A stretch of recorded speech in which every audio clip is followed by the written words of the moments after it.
Alrighty, so welcome to module 1 of the course. This module is all about mindset. Now we're doing the mindset module first because mindset is the core, the foundation of everything around confidence overall and also confidence on camera specifically. And to be honest, if you just go through these lessons and you really internalize the mindset stuff, you might not even need the technique stuff. For a lot of people, just tweaking something subtle about the mindset genuinely changes their approach to camera confidence. And then at that point, the techniques kind of just take care of themselves. Either way, the techniques are obviously helpful, but yeah, foundation of mindset. So let's start with this module.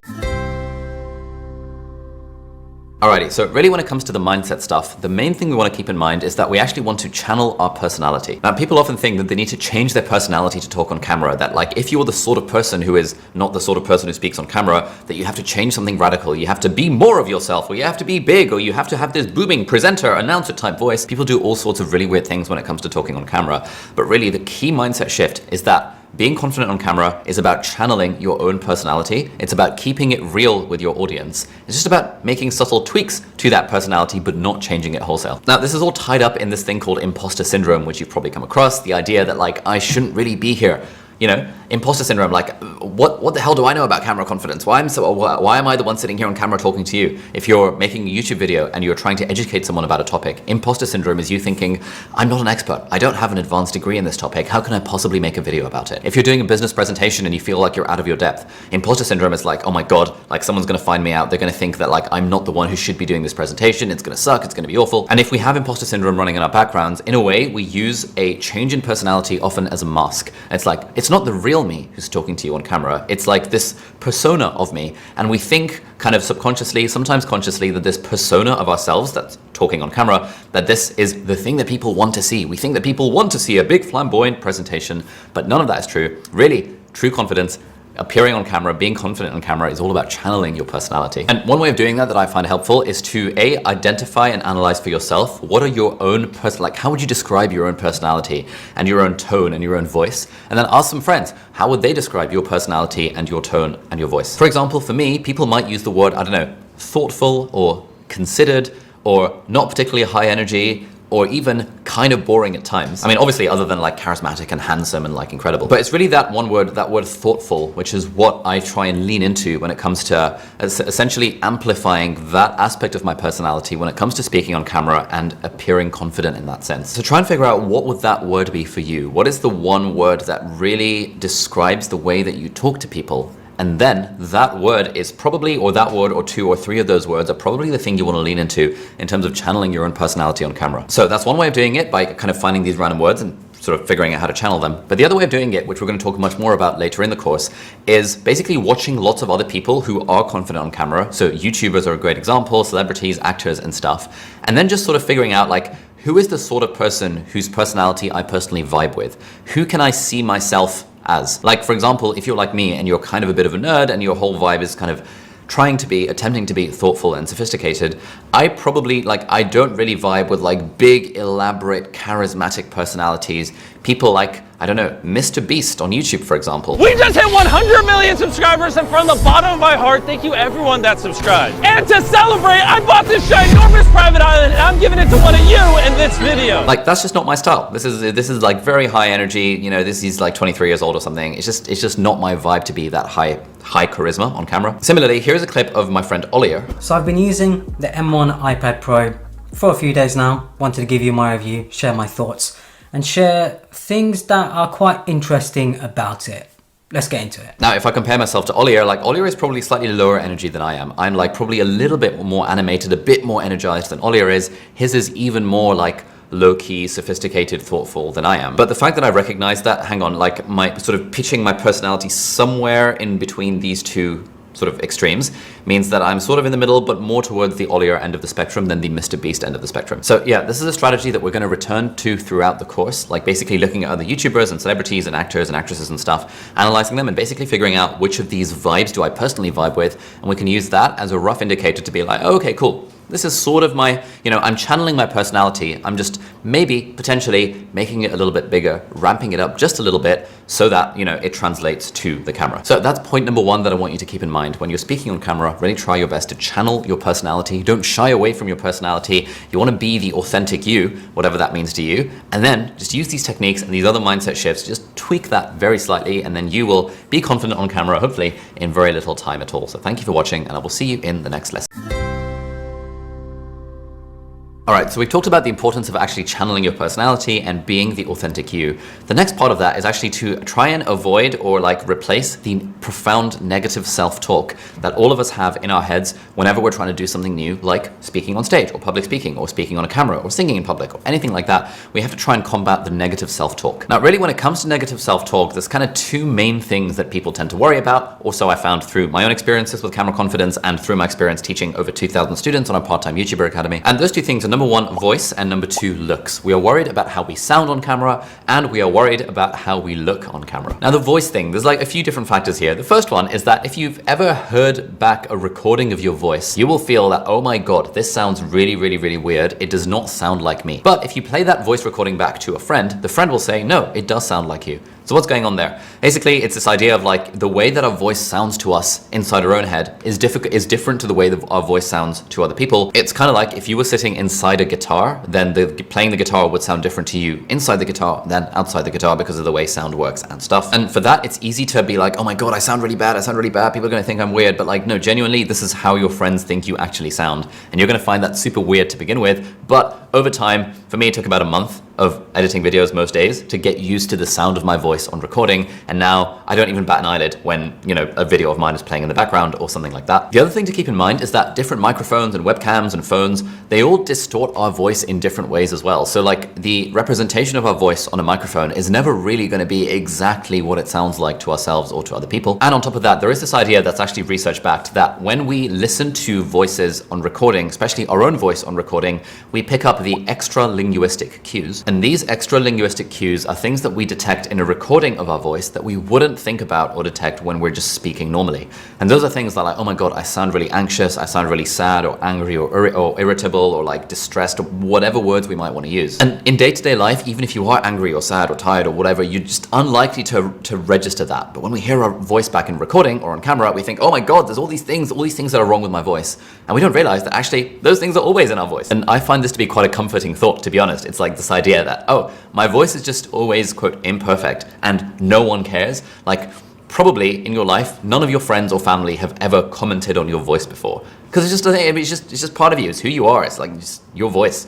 Whereas when we see ourselves on camera or on a voice recording, we think, oh my God, there's all these things that are wrong with it. But no one cares. No one actually gives a shit. So that's internalizing that idea is another way to help us overcome that negative self-talk. And the final way that people worry about their voice is in thinking that they sound too flat or monotone or not engaged enough. And to be honest, that bit is probably true. One of the principles that we're going to talk about when it comes to camera confidence is that the camera removes about 2 points of energy. So if we say the energy is on a 10-point scale, and we're going to talk much more about this in the drills section, and that a 5 out of 10 is sort of the way that we would normally talk, then if we talk at a 5 out of 10 to a camera, that's going to seem to our audience like it's a 3 out of 10. So right now, for example, I'm speaking to you at a level of round about 7 out of 10. And when people come to me in real life and I have a conversation with them, I'm talking to them at a 5 out of 10. And this is kind of what a 5 out of 10 sounds like. This is kind of my usual vibe when speaking to people in real life. But people will often say that, oh my God, you're exactly the same in real life as you are on camera, which seems weird to me because on camera, right now, I'm more animated. I've dialed up my energy from a 5 out of 10 up a little bit to a 7 out of 10. But to the camera, the way it comes across a camera, the way it comes across in real life is that in real life, that's the number you're at, 5 out of 10. But in a camera, a 5 out of 10, remove 2 points, it becomes a 3 out of 10. And so the way that we channel our personalities and do it well on camera is to dial up that energy level very slightly. This is going to vary depending on the circumstance, and we are going to talk about more situations in which that's true and that's not true, and we're going to go over a specific drill that really helps you dial this in. But in that sense, if you do think that you sound flat and monotone and not engaging on camera, try tweaking your energy level very slightly, and you'll probably find that makes a pretty good difference. So that was the voice stuff, and honestly, the main thing to remember is that, like, yeah, you will always think that you sound weird on camera until you've done it enough times, and then you'll realize, oh, you sound fine, no one cares, it's all good, it's not a big deal, and that will hopefully help eliminate that negative self-talk that stops us from kind of being fully confident, being authentic, and living our best lives. The other thing that people tend to worry about is their looks. People always think, oh, I look weird on camera. Partly, this is because when we look at ourselves in a mirror, we see a mirror image of ourselves, and so we are fully used to seeing ourselves in a sort of reflected kind of fashion, whereas generally if you're talking to a camera and you haven't turned the reflecty mirrory mode on Zoom or on your camera or whatever, you'll think that everything is all a little bit lopsided, and it does take a while to get used to seeing your face the way that other people see your face, i.e. not in like the mirror mode fashion. So that's one thing that's going to make you look weird on camera. The other thing that's going to make you look weird on camera is that a camera lens distorts your face depending on the focal length of the camera lens. So if you're speaking on your phone, phones tend to have a fairly wide angle lens, or the FaceTime lens or whatever tends to distort your face a little bit. This one, for example, is a 24mm lens, which distorts my face in a certain way. That one over there is an 85mm lens, which again distorts my face in a certain way. And we'll flash up this image that shows like what these different levels of distortion look like. Now, the most common cause of distortion is when your face is too close to the lens, because now it's gonna look weird because like my face is sort of being more distorted, whereas when I'm a little bit further away, then that tends to solve that problem. Again, like, you don't need to worry about this. Just recognize that the way you look, the way you think you look in real life is never actually going to be the way that you actually look on camera, and there's nothing we can do about this, so that's fine. And again, no one will care. If you post a video of yourself and send it to some friends, not one person in the world is going to be like, oh, your face looks very slightly distorted. I notice you've been using a 160mm lens rather than a usual 24mm lens. That's stuff that no one cares about. So if you are worrying about the way that your face distorts or anything on camera, honestly, don't worry about it. Probably, honestly, you might not even have noticed it until I pointed it out just now. And the other thing to keep in mind when it comes to negative self-talk is that, like, our brains are way better computers than cameras and computers actually are. So for example, if we see an overexposed or an underexposed or an oversaturated image or something in real life, it's unlikely to be oversaturated in real life, but yeah, our brain will correct for it, and our brain recognizes faces, and it can even see, you've seen those optical illusions where if you turn a face inward, like upside down and stuff, the brain can fill in the fact that it's a face. Whereas all of those differences, like in lighting and exposure and stuff, like really get magnified when it comes to camera. So you might think, oh my god, my face looks too bright, my face looks too dark, all of that kind of stuff. That's all related to your camera setting. It's not related to you. So you can get those camera settings right by kind of following YouTube tutorials or whatever, or just using the default settings on your webcam. Again, no one really cares. But the point is, we want to try and just brush those technical lens and camera specific questions out of the way, because they can have a big hit on our confidence thanks to the negative self-talk that they lead us to engage in. But when we're actually trying to communicate ideas to other people, no one actually cares. No one gives a damn about how a voice sounds in terms of, oh, does it sound like they think they sound in their head? People do care about the energy level, so we're going to talk more about that. Also, no one really cares how we look on camera, provided you look relatively clean. Everything else is just kind of, navel gazing and completely irrelevant. Anyway, let's wrap up this lesson for now. So try and avoid the negative self-talk over time if you can. I know, way easier said than done. And let's move on to the next lesson where we talk about the idea of imperfections. So thank you for watching, and I'll see you in the next lesson. Alrighty, welcome back. Now, before we get into this lesson, I want to play you a little clip that you might be somewhat familiar with. We're now going to explain the emergency procedures on this British Airways aircraft. The captain and the crew are here for your safety. It is important that you pay attention and follow instructions carefully. This is what I call British Airways mode. This is the type of mode of speaking where you are speaking like this, and you are varying your intonation of your voice because you think that this is the sort of thing that comes across as relatable and engaging and presenting, and you're varying up and down, and you might be saying something like this, or potentially something like that, and this is just not a nice way to come across on camera. In a way, it's bad because A, no one talks like that in real life, and on camera, the vibe we want is that we are connecting with someone in real life, ideally, and also, it's a bit too perfect. And part of what makes people who are confident on camera more confident on camera, or look more confident on camera, is that they embrace imperfections in small doses and they really own them. Now, one way of doing this is to actually just be okay with putting in imperfections. If you for example, stumble over a word or stumble over a word or something like that, and you keep the mistake in. I'm trying to artificially include a mistake in, which is probably bad. But see, that was me, in a way, letting you into my thought process of like, oh, I'm trying to include a mistake and it's probably bad, and then I keep going, and it's like, if I was doing it on a video, I would cut after the, and keep going, and and then I'd go straight into the video. If I was doing this on a live presentation, the fact that I'm sort of embracing imperfection and being like, yeah, I don't know why I'm saying that. Oh, you know, this tea is really cold, but like, oh, whatever. It's just a little aside like that, embracing the imperfection, kind of like the thing I would say if I was speaking to you directly. I wouldn't be trying to make every single word absolutely word and tone perfect. I'd be embracing imperfections as I go along. This, for example, was one of the things that really endeared me to Peter McKinnon, who's one of my favorite YouTubers, who I'll use as an example throughout this course at various intervals. What Peter McKinnon does is that often he does these little asides. Can we just make coffee like a regular human being? Just once?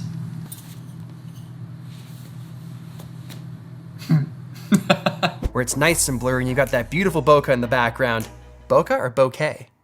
A or B. A or B? Let me know what you think below. That's a really good, how do I do this? That's a really good price point for a camera that offers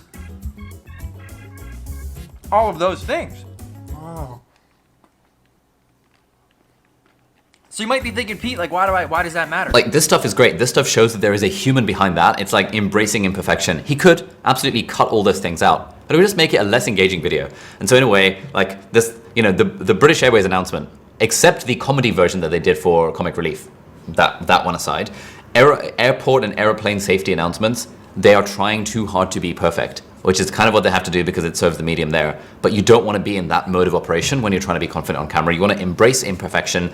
You want to kind of try and just imagine how you would be if someone was there in real life, and then that's kind of the vibe that we want to try and embody. The other cool thing about embracing imperfection is that it just allows us to experiment a little bit. Like, you can be a little bit wacky with the way that you're doing things, at least initially. Probably don't do this in a high stakes meeting if you're trying to negotiate a $10 million deal or something like that. But in most other cases where, you know, just adding a little bit of banter, adding a little bit of flair, adding a little bit of experimentation will actually make whatever you're doing just better. If you're making a YouTube video, if you're doing a business presentation, if you're talking on FaceTime or WhatsApp or Zoom with some friends, like basically anything that's a little bit more extreme, kind of looking off camera and kind of like you're doing an aside, like making a comment to the person you've got in the background, be like, oh, Sean, hello, how you doing over there? Guys, you know, I've got Sean over there. He's just like browsing. Yeah, he's looking at me now. He's feeling a bit weirded out by that. Commenting on like a thing that's on your desk, like just almost anything that takes you outside of that, I am trying to be a perfect presenter, that takes you outside of that British Airways kind of, I made a mistake there, I'm gonna keep that in. That takes you outside that British Airways mode kind of speaking. The other great reason why this stuff is great is, I mean, other than the fact that it shows authenticity because we're coming across as a human rather than as a robot, it also shows profound confidence because if we can leave the mistakes in, if we can kind of just make an aside to that, oh, yeah, it's a bit weird, it's a bit cold. It's not very nice.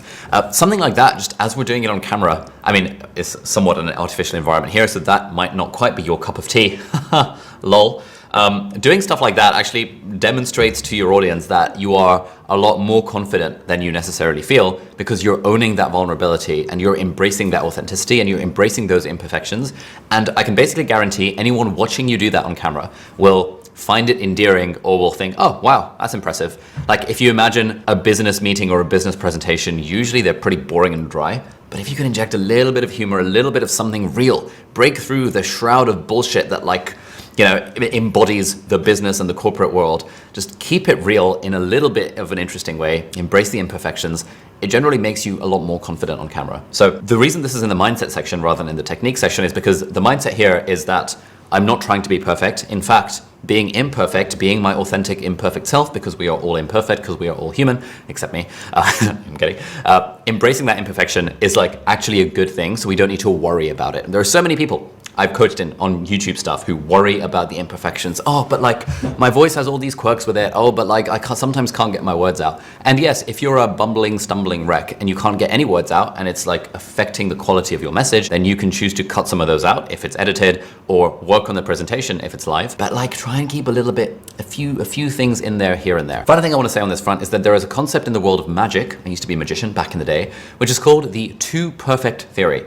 That if you're a magician who always gets everything right and you are too perfect, then it's not relatable or engaging or endearing to the audience. And so a lot of the pro magicians like Lance Burton or like Darren Brown or David Copperfield, a lot of the pros will actually script mistakes into their act. Like Lance Burton has this incredible dove act where he'll sort of drop something or drop a handkerchief or something like that, and then he'll pick it up, he'll kind of shrug, audience will laugh, they'll be like, oh, he's a human after all, and then he'll produce a freaking dove from nowhere, and it's just absolutely magical. The fact that he's left that mistake in shows the audience that, oh wow, he's a real human like you and me. He's not this too perfect kind of character. So overall, all of these are just little tips on just embracing the attitude of imperfection. You're not trying to be perfect. You're not trying to be a British Airways presenter speaking in this kind of tone. You're trying to be yourself. You're like leaning into your personality. You're maybe ramping up the energy levels of it, but you are ultimately embracing imperfection because we are all human, and that's what the game is about. So thank you for watching, and I'll see you in the next lesson. Alrighty, so we've talked about a few mindset-y type, shifty type things, including embracing of imperfection, the embracing of imperfection. In this lesson, I want to talk about an idea, which is to basically treat the camera like it is a webcam and that you're speaking on a Zoom call. Here's the vibe here. There are so many people that we have on our part-time YouTuber Academy who will ask a question in one of the Q&A sessions or in one of the executive coaching sessions saying that, oh, I really struggle talking to a camera and here are my struggles, and then I'll ask them a little bit about it and they'll be able to really articulate what their struggles are with talking on camera. And then I'll say to them that, like, you know, the way you responded to me just now, you seem pretty confident, like, I don't really get what the problem is. And they'll say, oh no, but this is just a Zoom call. But when I'm speaking to an actual camera and I hit the record button, that is when I freeze up and that is when I can't do the things. So there's like a few different ways around this. Basically, what's happening here is that we're setting, like, the fact that we are speaking to a camera, like right now I'm speaking to multiple cameras, but the fact that I'm speaking to a camera, if I wasn't so used to this, would be really freaking weird because, like, what the hell is going on here? I'm speaking to a camera. Whereas when we're speaking to a camera or to a webcam on a Zoom call, we don't really register that it's a camera. We don't really see ourselves. We kind of sometimes see ourselves, but it's like we're speaking to a friend. I'm just talking to you on a Zoom call.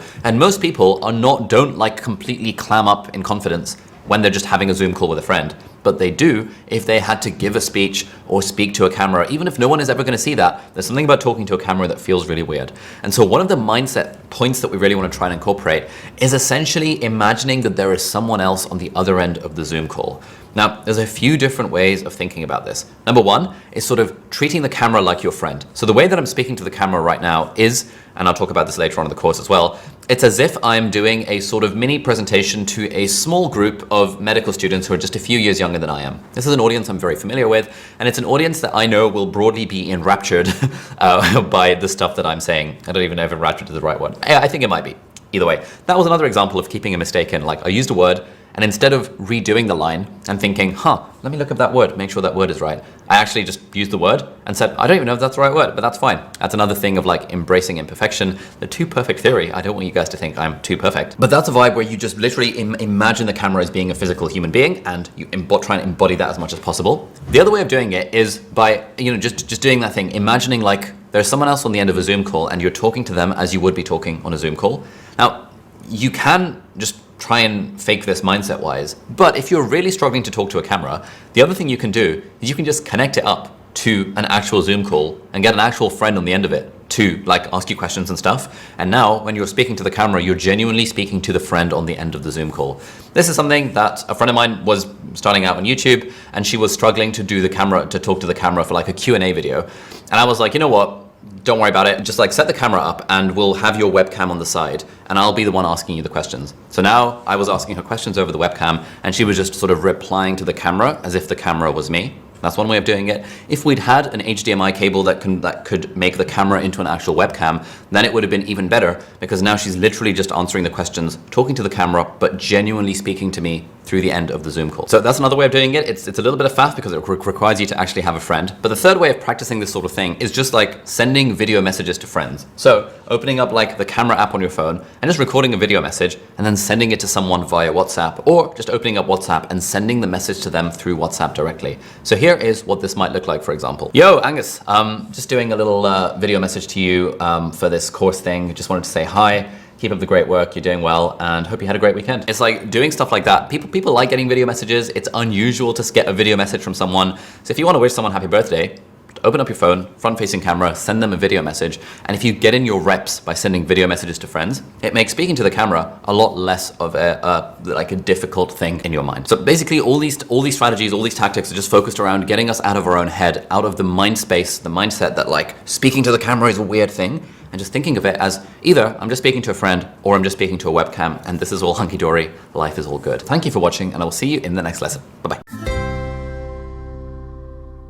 All right, so basically when it comes to speaking on camera, for me at least, and for most people that I know, there are basically two different modes of speaking on camera.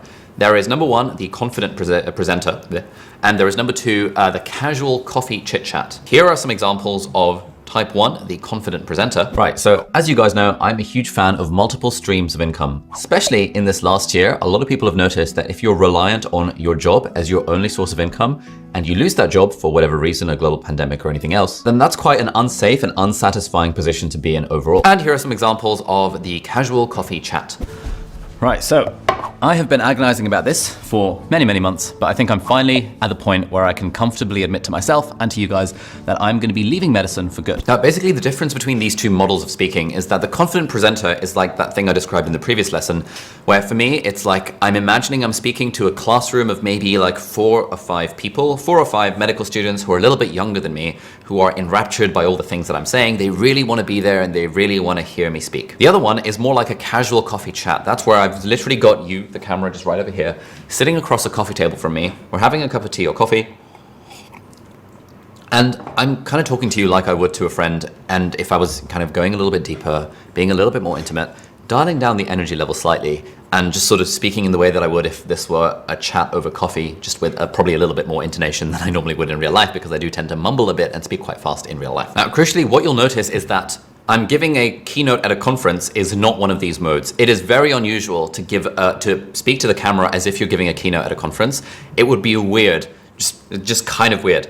This is, I'm going to show you how weird it is. So I've done a few keynotes at a conference, and this would be my vibe. I'd be amplified, I'd have a microphone, and I have to speak in front of a conference hall. So I'd be like, right guys, thank you so much for having me at this incredible summit today. I want to talk to you about 3 main things that have massively changed my life when it comes to creating content on YouTube. The first thing we're going to talk about is the power of consistency. Then we're going to talk about the magic of imperfection. And then finally, we're going to talk all about lead magnets. How does that sound? Everyone all right? Okay, cool. Before we start, can I just have a show of hands? Like, how many people here have a YouTube channel already? Okay, good, fantastic. You get the idea. That's weird, right? That's really weird to come across on camera. So in general, the way we want to be talking on camera is like dialing down the energy so that it feels a little bit more intimate, but at the same time, slightly tweaking up the energy so that it's like intimate with a little bit of extra energy. I'm not trying to present to a conference keynote. Even if you're being paid $100,000 to do a Zoom keynote for a massive conference of 50,000 people, the fact that they're watching you on the webcam means they don't want to be talked to like this, which is how you might have to speak if you're trying to kind of bring in a convention hall. People don't want to be talked to like that. That's just really freaking weird when it comes across on camera. So I find that those 2 modes, the confident presenter and the casual coffee chat, tend to take the box for like 95% of people in like 99% of circumstances. And again, this is in the mindset section because a lot of the way that we come across on camera is like the way that we think about the camera. So right now I'm in casual coffee chat mode. I'm speaking to you as I would be speaking to you with a coffee. You'll notice my energy level is a little bit lower. I'm not like varying the intonation of my voice very much, but hopefully this comes across as quite like, I don't know, raw, yeah, probably not raw, but like relatable and a little bit intimate. You know, maybe if I slowed things down in one of my videos and I wanted to talk about a mistake that I made that caused someone a lot of pain and something that I really regret. It would be a bit weird for me to be like, oh, there was this mistake that I made and it like caused someone a lot of pain, because now I'm in confident presenter mode where I'm sort of like a little bit more animated. I'm a little bit more like this. It would be a bit rogue, be like, oh yeah, I made this mistake and someone like, it really hurt that person and it was like really bad. But if I go like this, if I go into casual coffee mode, if I slow it down a little bit, lower my voice a little bit, and don't worry so much about like the hand gestures and stuff. Again, we'll talk much more about this stuff.